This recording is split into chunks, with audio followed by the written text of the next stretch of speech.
Resumen de la Biblia del libro Ezequiel, parte número 3. Esperanza de restauración. Capítulos 33 al 39. Introducción. Después del juicio, viene la esperanza. Cuando las murallas de Jerusalén cayeron, junto con los sueños de una nación, parecía que todo estaba perdido. El dolor, el exilio y la vergüenza envolvían al pueblo como un manto oscuro. Pero justo allí, en medio del quebranto, Dios vuelve a hablar. Levanta la voz de Ezequiel, no para anunciar castigo, sino para proclamar una nueva promesa: la restauración está en camino. Estos capítulos no son solo palabras antiguas, son latidos del corazón de un Dios que no olvida. A través de ellos, se dibuja el mapa hacia un futuro de esperanza. Un futuro en el que las ruinas serán reedificadas, los huesos secos volverán a la vida y las tribus dispersas se reunirán como un solo pueblo. Los capítulos 33 al 39 del libro de Ezequiel son un canto al Dios que restaura, al Dios que no solo reconstruye ciudades, sino que transforma corazones. Aquí comienza el mensaje de la esperanza, la redención y el renacer del pueblo de Dios. Capítulo 33. El centinela vuelve a hablar. La ciudad ha caído. Las murallas están en ruinas. El juicio anunciado por tanto tiempo se ha cumplido. Y, sin embargo, Dios no guarda silencio. Ezequiel, el profeta en tierra extranjera, vuelve a oír la voz del Señor. No es tiempo de descanso ni de lamentos perpetuos. El centinela debe hablar otra vez. Como un vigía en lo alto de la torre, Ezequiel es llamado a mirar con ojos espirituales y a dar la alarma cuando vea el peligro. Ya no para prevenir la caída de Jerusalén, sino para guiar a los que han quedado, los exiliados, los sobrevivientes, los heridos por la pérdida. Ahora su voz es una guía para el remanente. La advertencia sigue siendo vital: si el justo se aparta de su justicia, morirá. Pero si el impío se arrepiente, vivirá. Dios deja claro que su juicio es justo, pero también es justa su misericordia. El pasado no determina el destino, hay oportunidad de volver. Hay espacio para la gracia. Este capítulo nos recuerda que la responsabilidad espiritual es individual. No podemos cargar con la justicia de otros, ni culpar a otros por nuestras propias decisiones.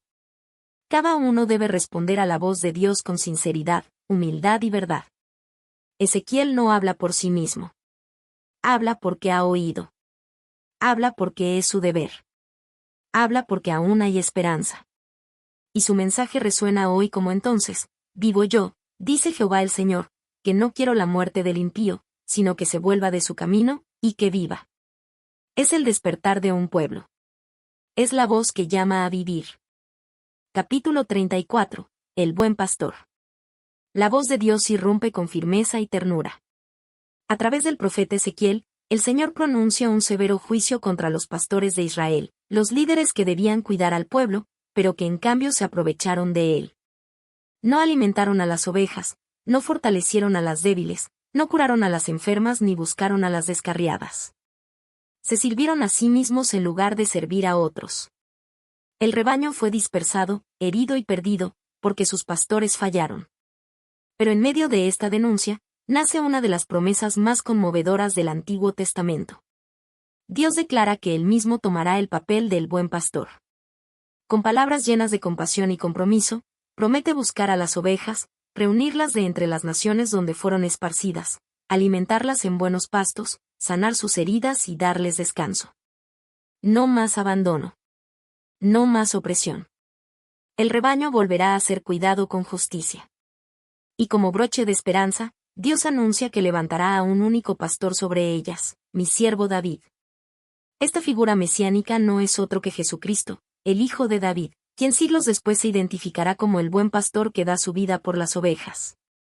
Es una promesa de liderazgo verdadero, de restauración espiritual y de amor redentor. Este capítulo no solo habla del pasado de Israel, sino también del corazón de Dios, un corazón que busca, sana y salva. El mensaje es claro y eterno: cuando los hombres fallan, Dios mismo toma la iniciativa para pastorear a su pueblo. Capítulo 35. Juicio contra el monte de Seir.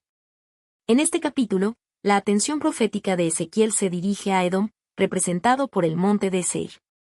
Aunque el enfoque de los capítulos anteriores ha estado sobre la restauración de Israel, aquí Dios interrumpe ese hilo para pronunciar juicio sobre una nación vecina, una enemiga histórica del pueblo escogido.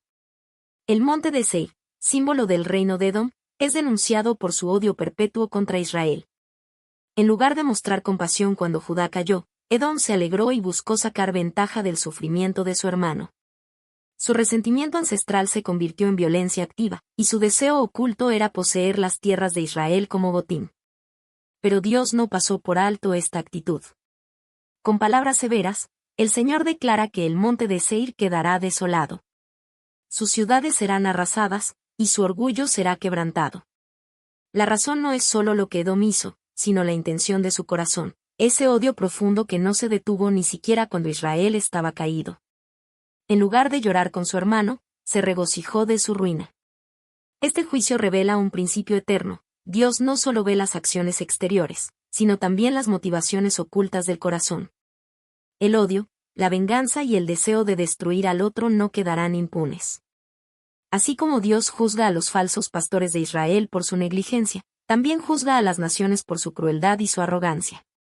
El capítulo 35, aunque breve, refuerza una verdad firme: el Dios de Israel es un Dios justo. Él defiende a su pueblo, incluso cuando parece débil o derrotado, y responde al mal con justicia.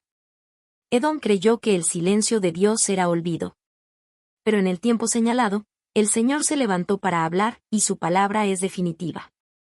Capítulo 36. Un corazón nuevo.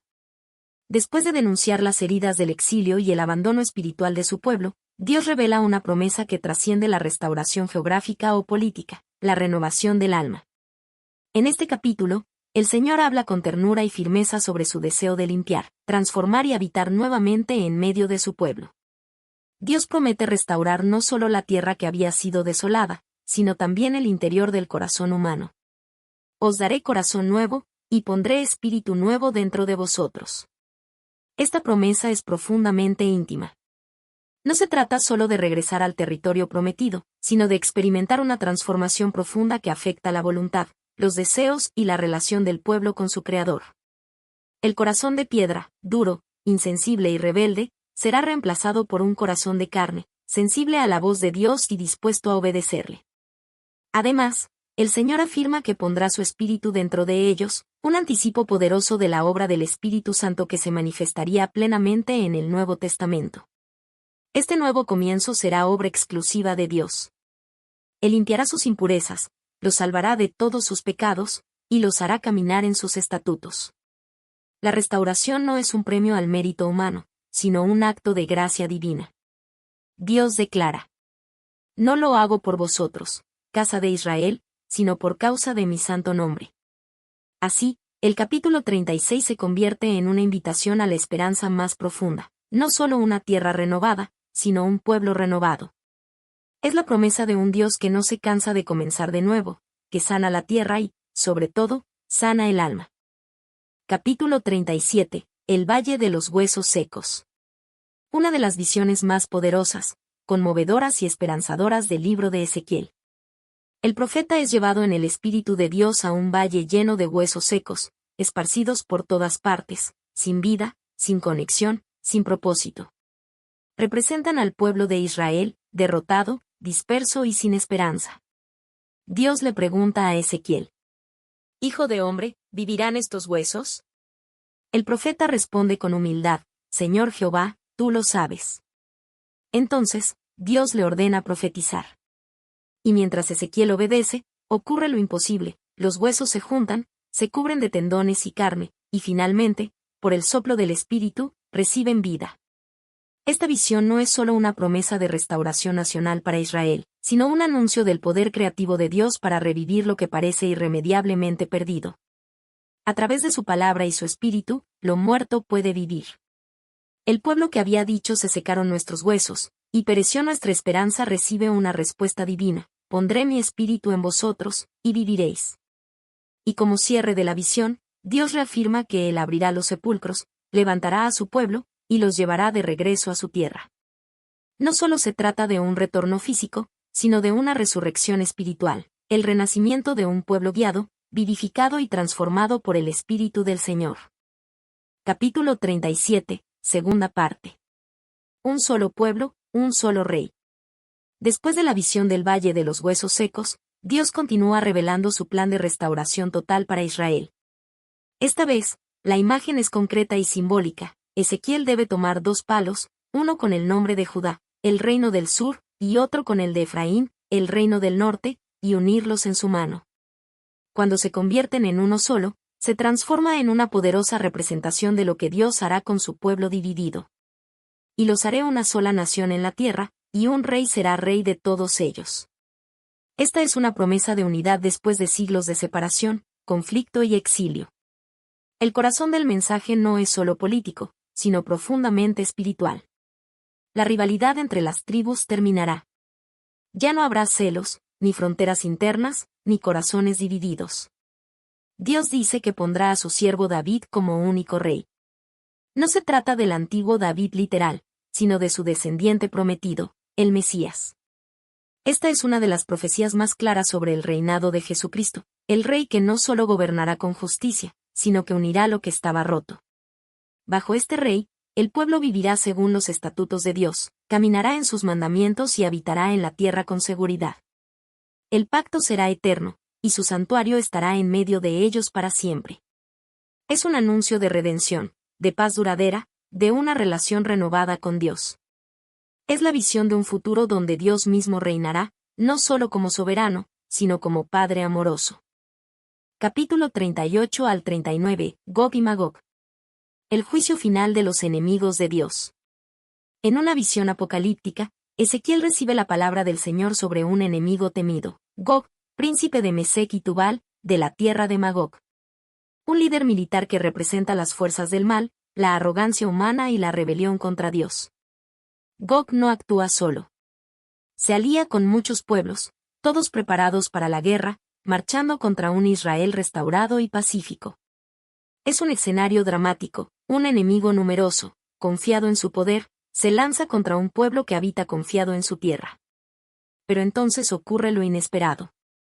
Dios mismo entra en escena. No hay ejército humano que defienda a Israel. Es el Señor quien desata su furia. Con gran terremoto, con peste, con lluvia torrencial, piedras de granizo, fuego y azufre destruiré a Gog. Es una batalla en la que Dios muestra su soberanía y santidad ante los ojos del mundo. Gog es vencido, no por la espada de los hombres, sino por la gloria de Dios. Después de la derrota, los campos quedan llenos de cadáveres. Se necesitan 7 meses para sepultar a los enemigos, y 7 años para consumir sus armas como leña. Es un acto simbólico, las herramientas de la guerra se transforman en combustible, porque la paz que Dios establece es duradera. Este juicio no es solo una victoria militar. Es un acto divino para que todas las naciones reconozcan que el Señor es el único Dios verdadero. Israel comprenderá que fue su infidelidad la que lo llevó al exilio, pero también que fue la misericordia de Dios la que lo trajo de regreso. El mensaje resuena con fuerza profética, Dios protegerá a su pueblo, no importa cuán grande sea la amenaza. La batalla de Gog y Magog es el símbolo de todas las batallas finales. Cuando el mal parece más fuerte, Dios se levanta con justicia. Y en ese día, su nombre será exaltado sobre toda la tierra. Conclusión, el Dios que restaura todas las cosas. La restauración no es solo el regreso a una tierra. Es el regreso al corazón de Dios. No se trata meramente de reconstruir muros, sino de reconstruir el alma de un pueblo quebrantado. Ezequiel nos lleva a través de un camino profundo y doloroso. Del juicio justo al perdón inmerecido. Del exilio al abrazo del hogar. Del valle de huesos secos al ejército viviente del Espíritu. Cada visión, cada palabra profética, cada acto simbólico. Revela a un Dios que no se cansa de amar. A pesar de la rebelión, de la idolatría, del abandono. Él sigue siendo fiel. Cuando todo parece seco, muerto y sin esperanza. Dios aún puede soplar vida. Su aliento levanta lo que cayó. Fortalece lo que se debilitó. Y une lo que fue dispersado. El pueblo no solo es restaurado. Es reunificado. Es santificado. Es transformado. Y no lo hace solo por ellos. Lo hace por amor a su nombre. Para que las naciones sepan. Para que todo ojo vea. Para que el mundo entero reconozca. Yo soy Jehová. Él promete un nuevo corazón. Un nuevo espíritu. Y un pastor eterno que los guíe con justicia. El Mesías, el Hijo de David, el Príncipe de paz. Porque Dios no ha terminado. Su plan continúa. Y su promesa permanece. Y sabrán que yo soy Jehová su Dios. Cuando los haya hecho volver de su cautiverio. Y tenga de ellos misericordia. Ezequiel 39, 28 al 29.